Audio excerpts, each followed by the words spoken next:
Hi, and welcome to another edition of Newsmakers Journal of the Vaccine Year. I'm Jerry Roberts. It is Friday, April 30th, and we are here with at least 2/3 of our all-star panel of top local journalists, Jade Martinez-Pogue and Josh Molina from Noozhawk. Nick Welsh is on special assignment, but a lot to talk about this week on the COVID front, Jade. People are looking at India, what's happening there with horror, 300,000 new cases a day, and Brazil, 400,000 dead now. And a lot of this is being driven, these new waves, by variants. And we had a new report, I guess, this week about variants locally. What did it say? Yeah, so far since October, there's been 291 samples, so still pretty small sample size, but of those, almost 60% have came back as a variant of concern, with most of them, the 66% of those were the UK variant. So Okay. there's no Brazil one here yet, which is good. No Brazil one. And remind me, the vaccines, the Pfizer and the Moderna, and I guess yours, the Johnson and Johnson. There's been no reinfection with them from the British variant, or has there? The public health officials are saying that the vaccines are still very effective against the variants, at least the UK and the West Coast one now. I think there have been a few cases, I don't know locally, but nationally, where people got infected after getting the vaccine, but it's a lot less severe. Okay. All right. And do you know what's our percentage of people vaccinated now with at least one shot? It's up pretty high. 30.2 of the full population, but of just the eligible population, so 16 and up, it's almost 38%. Yeah. Okay, good. All right. So Josh, you and Jade teamed up on a scoop about the Santa Barbara Unified School District, which had, I guess, more reported cases of COVID from students and staff in April than any other month. Is that right? Yeah, there were 25 students who tested positive for COVID-19 so far in April. And that's the most since September that have had it as far as students go. There have been higher numbers with staff, but that's the most amount of students. So what it is reflecting the fact that the district is testing more, as well as the fact that students return in cohorts. So there's more, or not in cohorts, but students returned 3 days a week. And then there's also, now they're back to 4 days. So it's more students on campus, more testing. You're going to see the numbers going up. And we had kind of a flurry the last couple of weeks, a lot of parents getting the COVID-19 notifications. And you get these notifications and it doesn't really tell you anything other than, uh-oh, somebody at the school has COVID-19, okay? And so what the PR flack will say is, oh, if your kid was actually impacted, you would have gotten a separate message, okay? So, I guess, you only need to know if you need to know, kind of thing. But they have been sending out those emails, and it is alarming to some parents. It may not be alarming to some people on the board, but it is alarming to parents to see those COVID notifications. Well, I know behind the scenes there was a lot of discussion, and there was some pushback from the district. The Independent followed the story. They called it a slight uptick. What was the nature of the complaining on the part of the district? Yeah, a text message in the morning apparently goes around town quick. I guess, I don't think anyone was disputing the data, but they were disputing the interpretation. That what they were saying is that it's unfair to call it a rise, or I think the word that I used was jump in COVID cases, because they're saying, well, look, Josh, we had 60 in January, so how can you call it a rise? And I said, I'm comparing it to March. Not complicated. And so there's some interpretation. And of course, there is a feeling, of course, that, hey, we're doing everything we can, and these stories are inflammatory. And now I'm like defending them with my objective analysis. Their perspective is these stories scare parents when we're actually really good and things are safe and they're healthy. And so if you report it in a way that makes it look like it's bad, then that's going to hurt things and the perception long run. I never reported it as it being bad. It just is what it was. It's just 25 out of 29 in April were students. And that's all that it is. The district is defensive, and they tend to, it's just an interesting thing covering government. All governments are different. There's a culture of government. They sort of see it as we know best, even better than the media. It's really condescending. Sadly, they think as though they know this stuff so well that anybody who reports it in a way differently than how it was explained to them, they are part of the problem. Well, journalists, Jerry, we're the constituents too. Okay. The constituents are not just your bosses. They are the people who have children in the community. And even if you don't have children in the community, you are a part of this community. So there's a little bit of a PR issue. The bottom line is, yes, both are true. It's a slight uptick.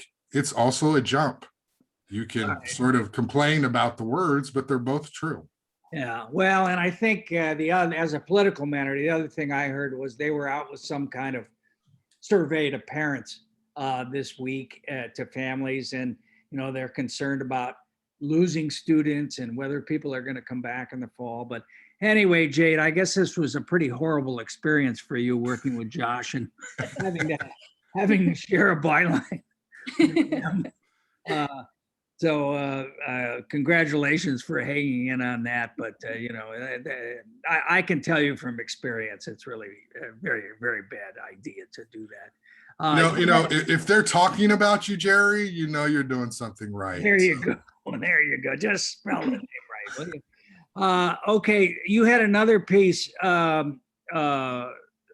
Jade, about the, I guess it's just a plan at this point, or a proposed policy at UCSB to require everyone to have a vaccine who's going to return to campus. Is that right? Yeah, so it's still in the drafting phase, but essentially if it gets adopted as it is now, anyone who returns to campus in the fall, students, faculty, staff, any campus facility, so even on on-campus housing, the dorms, you'll have to get full vaccination before returning and update your immunization records. But this is only if one of the vaccines receives full FDA approval, because right now they're all emergency use authorization. So once one of them receives it, all three will be acceptable. And are they, I presume that if they did that, they would then sponsor some big open clinic or something to make it available, yes? That's what I had asked about that, because if they had any plans to help with the vaccination process, if it's going to be a requirement. But at this point, all they said was each campus, their student health center will provide students with resources on where to get the vaccine or help them schedule an appointment somewhere else. And I also wonder, would they allow students to continue to do distance learning, where, that you didn't have to come back to camp, which is what the school districts have done, right? Yeah, that's what part of the proposed policy, it does say that if you're not returning to campus in the fall and still participating remote, you don't have to get the vaccine. So I would assume that there will still be remote options in the fall, but I think they're probably going to be a lot more limited. Yeah, okay, all right. Josh, you had this piece, the latest twist in the never-ending saga of downtown and State Street and the homeless and everything, that some of the big property owners are now proposing to tax themselves to hire security. What's that about? Well, they feel as though we've been talking about the homeless situation downtown forever, for years. It's a lot of talk. Things might get better on a block or two here and there, but it's still a big issue. And so what the property owners are saying is, we have much more success with our private security than we do with law enforcement, because obviously there are laws that allow people to be in public, that allow them to, lay down, sit down. There have been some court actions regarding this. And so they're saying, we're more successful hiring our own private security, get people off our private property. But once we move them onto the public property, they're still there. There's nothing we can do because the police officers don't respond. They often, they're not going to be writing them tickets, and there's no real way to really move them if they don't want to move. And so what they're saying is, how do we gimmick this? How do we figure out a way to turn a public area into an area that is privatized and controlled by security? So they're exploring ideas. Apparently it's done in some other cities. They're thinking about, can we have a state street association that can pay into a fund to pay for security? This meeting was the Santa Barbara leadership team. It's made up of developers and business interests. Barney Malekian was on the call, the police chief, interim police chief. And he sort of said, it's worth having the conversation about. We can talk about it, look at where it's worked in other areas, and talk about where the public meets the private. So I don't know how much momentum or how much steam this is going to pick up, but the bottom line is that they feel helpless. They feel as though we can't do anything to control the homeless people downtown. Now, Gordon Auchincloss was one of the homeless advocates, retired district attorney, and he said, hey, we got to continue to pound this drum. Supportive services. We've got to collaborate. We've got to work together. And that whole thing we always hear about, silos. County does one thing. City of Santa Barbara does other. Each jurisdiction does their own thing. Everybody has a great heart and wants to do something, but they can't figure out a way to coalesce. So he's talking about, how do we figure out a way to do this and have a conversation? And he basically extended an olive branch and said, hey, we at the county, we need to know what you're dealing with at the city because we want to help you. So the latest sort of trend here is, we're talking about security, but people like Gordon Auchincloss thinking long-term are thinking government needs to buy up land, whatever vacant pieces of land, and start building some supportive housing for people in the long term, because they say the only way out of this is homes. Yeah, but in terms of the security, I mean, it just seems enormously complicated. I mean, where does the public area start? I mean, if somebody's sleeping in your doorway, I guess that's your property, but then they move 6 inches, 8 inches, and they're off your property, and they're in the public space. Is that one of the issues that they're struggling with? Yeah, they have to figure out how they can create an area that's technically a sidewalk and public street that allows security to move them out of there. They're going to look at other cities that have done this. Obviously, there are going to be some civil liberties questions and challenges that might come up if the city pursues this. The idea is that you can't tell a homeless person who's sitting, who's lying down, to go somewhere else if there are not beds available for that homeless population. And Santa Barbara does not have those beds available for them. So their hands are tied through a court ruling, and they kind of have to work with them. And the property owners, State Street was already in trouble before the pandemic. Then the pandemic hit, and now they're just frustrated and thinking, I don't know, desperation leads to creativity. So they're trying to figure something out. All right. Okay.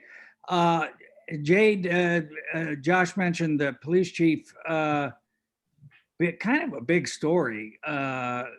They arrested 2 more suspects in the double murder of these teenagers back in January. I guess one in Carp, one in Ventura, and there was just an enormous amount of firepower that they came out with. Can you recap what happened on that bust? Yeah, so it was kind of funny because they sent out the release, I don't know if it was yesterday or the day before, but these arrests happened the day the first 3 happened. So at the beginning of April, and then 4 days later. Set of arrests, right? But it was actually at the same, this was the second set of. Yeah, but it was one of them was the same day and the other one was just a few days later. So that was a little funny how it took so long to release those. Bring the back last Anthony paragraph. Wagner. That's who- We need him back. Sorry, was that out loud? I apologize. And did they have any explanation of why they didn't make that public earlier? No, we got a tip that they were going to be releasing some big information regarding the shootings, that day. And I don't know, the big information were like arrests that took place 3 weeks ago. They had these photographs. Was that your photograph, or who was that? That came from the police department. I mean, there was automatic weapons and handguns and long guns and all kinds of vests, SWAT vest. It said SWAT on it. You wondered whether they. So it looks like this is, more than some cheesy, drive-by of this teenager. I mean, this is a big deal, I think, that's going on. Is there any indication that there's more than the city police department involved, with the sheriff in on this too? I'm not too sure about the sheriffs, but I do think it, is gang related. And so I don't know if they're trying to keep it hush hush until they can either figure more out, or I don't know, but it is, yeah. All right. It seems like there's something else that we Gosh, don't you know. gotta get on Alejandra Gutierrez about this and find out what's What's underneath. going on. All right, and then we have this controversy at the Earl Warren Showgrounds, where the horse people have been trying desperately to revamp it and have their some of their events there, and now I guess the leadership at the showgrounds has booted the horse show out. What happened, John? Well, Earl Warren Showgrounds has been struggling financially for years. They are kind of a mishmash of events that they do there. One of the consistent sources of revenue has been the Santa Barbara Horse Riding Club and the horse shows that they put on throughout the year. I think they put on about 3 events a year. But that's just like one part of what the Showgrounds does. Another big thing that the Showgrounds does is annually provide the Santa Barbara Fair and Expo, which is has larger interest than those people who ride That's the county horses. fair, basically, right? Yeah, it is a huge deal. It transcends generations. It's like kids, their parents went to it. And it's a community-wide event. It's also the biggest revenue driver for the Showgrounds. It brings in anywhere from $200,000 to $250,000 in revenue to the Showgrounds. So they need this event. It's a big event. In the last couple of years, Ben Sprague, the CEO, has to take out a line of credit in order to have the Showgrounds survive until the fair, and then he pays the money back. Well, it was canceled. Obviously, it was canceled last year because of the pandemic. It was canceled because of the pandemic. Here they have an opportunity. They thought it was going to be canceled again. And then they said, the fair carnival people said, we can fit you in on our circuit. If we're all reopening June 15th, we can fit you in June 23rd through the 27th. And so the fair said, yes, let's do it. Let's make it happen. Money, revenue, right? Community event. And the poor horse people are out. Horse people have an annual show for that week. So they had to go to that. The contract said Showgrounds can cancel with it if it's within 30 days. So they sent them a letter and said, we're canceling on you. Showgrounds people, or not Showgrounds, the fair, the Santa Barbara Riding Club horse community, very upset. This is a very big deal. They didn't want to move. There were a couple members on the board who voted against this. Showgrounds is governed by governor appointees who decide who's going to be on that board. It's a state-owned property. And they were very upset. The horse community says, we've invested all this money into the stables and you're going to boot us for the fair. And so the larger question here is, what's the future of the Showgrounds? So those are going to be some of the stories. So are the horse people getting another date, or we don't know? They're not. Yeah, they're working on another date. They're going to have to get another date. And there's some little bit of a history here, because the Showgrounds a couple of years ago started to put on this Halloween haunt. Yeah. And that bumped a horse riding event as well. So that was a few years ago. They moved. That was less controversial. They were willing to do it. This one is more difficult for them. So it's this clash. What is the showgrounds going to be? It's this massive property. There are people who want housing there. The fairgrounds people want it to be this community epicenter focal point for events. You know, right now you get, well, not with the pandemic, but outside of that, you get a flower show, you get a cat show, you get a gun show, Well, you they, get a they have swap the meet, flea you know, you get all market. kinds of mishmash. They have the flea market during the week as well, but they're still losing money, huh? Yeah, and they need the fair. So they're gonna, by hook or crook, they're gonna put on this fair event. Josh, do you think you'll be taking your family to the fair, taking advantage and exploiting the poor horse people who have been, through no fault of their own, screwed over here? I haven't been told what my agenda will be for the month of June yet, so I can't answer that question. All right. Hey, as a political matter, Jade, you had, I think, probably the most important story of the week, if one of the most complicated, but the census numbers, which have come out nationally, and California is losing a congressional seat, among other things, but the data is not available locally until September. Yeah, until the end of September. So it's putting the county especially in a bit of a time crunch, because the county has a December 15th deadline to redraw its district maps. Yeah, reapportion the supervisorial district. Mm-hmm. Yeah, and that's a complicated process, right? I mean, so December 15th, they have to have it done, and they're not getting the data till September. yeah. Who's up next year, Josh? Is Greg up? Hart is up, and I think Lavanino. So anybody who's wanting to challenge them wouldn't have any idea really where the district is. So that's kind of a mess. But in the long run, what really matters is the third district, which has been the swing district forever, going between Santa Ynez and Isla Vista. What have you heard? What's the discussion around that, Jade? I heard they might lose Isla Vista. I heard that as well, and I think that's a fear, because you know the student population was like 28,000 or something, fairly liberal leaning in general. So it's a big area to lose, especially for the third district. That's the swing district. Right. Yeah. And so you have two liberal districts, two conservative districts, and then you have the third. So that would be huge. And then what's going on with the city council districts? They have even an earlier deadline, don't they? Most cities have an April 20, I want to say 27th, it could be 17th. I think it's the 17th, but like April deadline of 2022.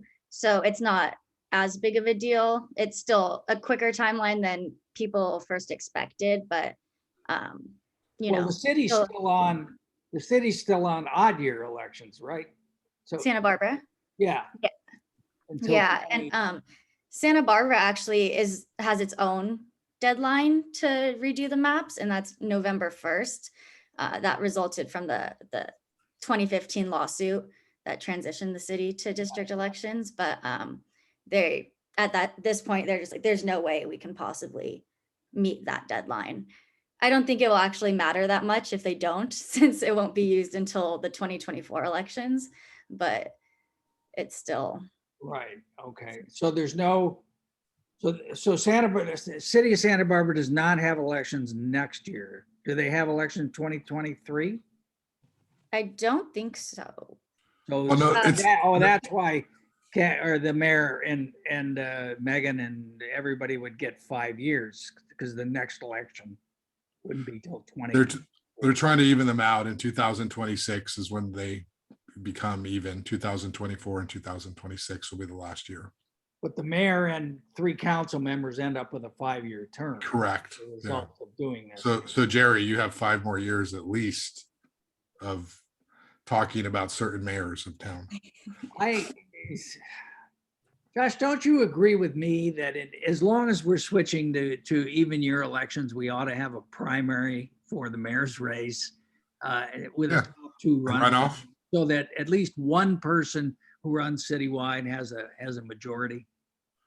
Yeah, no, actually, seriously, that's a runoff. I think is a great idea because people they struggle, they don't know who, they cast a vote, and then they find out who the top two is, then they have another opinion now, and so their vote should not be forgotten about because they voted for somebody else. They should do it again. So yeah, I think it's a good And idea. it's the only office that goes citywide, and you got like Oscar gets 12 votes in a 5-year term or whatever over there in some of these districts. It's crazy. Jerry, are you saying things again that are going to be used as clickbait? I am so offended. Yeah, thank you. No, I mean, that's all. He's only speaking generally. He's not speaking specifically of me. Oh, okay, I get it. All right, and then the last thing is, I guess we have a new revised design for the cop shop for the new police station, Josh, and people can look at it, or what's the deal? Well, the interesting thing here is that they're not doing story polls. Instead, Brian Cornell, the architect, and the firm have created this visual sort of 360 artist representation of it. And it looks really nice, of course. It's computer generated. There are people in the community who say, hey, put up the story polls so we can actually see how massive this is. Story polls typically show people how big a development is going to be. So there's some controversy around that. Cornell has taken the police headquarters to the ABR and to the Planning Commission as a concept review. So he's trying to get as much feedback as he can, basically work it through the system. So when he submits the actual application, it's kind of ready to go. And so that's what's been happening. And they've gone from not liking it to liking it a little bit more. The architectural board of review, say that. Yeah, they want it to be like a community building. They want it to open and be inviting to Coda Street. And Ryan Cornell's over here like, well, we have some security issues here that we need to be aware of. So the police station. and there's the parking lot. So what Brian Cornell did is step everything back. He's got different level heights of the building. So how high is it? He's got a nice little tower. What? 45 feet? No. I mean, it has approval up to 60 feet. I don't recall exactly how high it will be. It's close to it, if not that. The issue is one of the reasons they don't want to put story polls is if you've been to the farmer's market, it's like a square. All right. It's on the parking lot. Yeah. The building's very big for that lot. So it's going to be a change. It's certainly to the streetscape. Of course, they need a police station and they can't figure out where else to put it. And some people wanted it at Earl Warren Showgrounds. That's never going to happen. But people can sort of review it on their computer. I mean, you can go look at it. Is that? Now, there's a link in the Newshawk article, but you can get it straight on the ABR too. It's a 50-second sort of rotation, and it looks at the building in the context of what's going on around it in the city. But of course, it's it's an artist's interpretation. It's much different than if you're looking up at the building on Coda. Yeah. Well, Manhattanization, Megan Harmon will like it anyway because it's big. So. You're trying to start trouble. I got to hear about it after the show, Jerry. All right, thanks a lot, Jade. What are you working on? You were really busy this week. You were doing everything but washing windows with your third hand there. What are you working on for next week? Just the typical COVID stuff. I have a few of the follow-up stories that came from the budget hearings. I think the fire department wants to take over the ambulance services. So that's all I got right now. We'll see what comes up. Josh, who you got on the podcast? I'm going to be talking cannabis with Graham Farrar on everything related to licenses and mergers and acquisitions and Isla Vista. He sold that thing for $500 million. But I heard there's don't hate, Jerry. Don't hate. Right? Don't hate. Right? People make their own choices. I hear there's trouble in paradise. That people are there's at least one lawyer who's involved in trying to stop that deal from going through from closing. So you might ask him about that. All right. Jade Martinez-Pogue, Josh Molina, thank you so much for taking the time. And we covered a lot of ground today. Stay safe out there. Look out for the variants. See you next time on Newsmakers.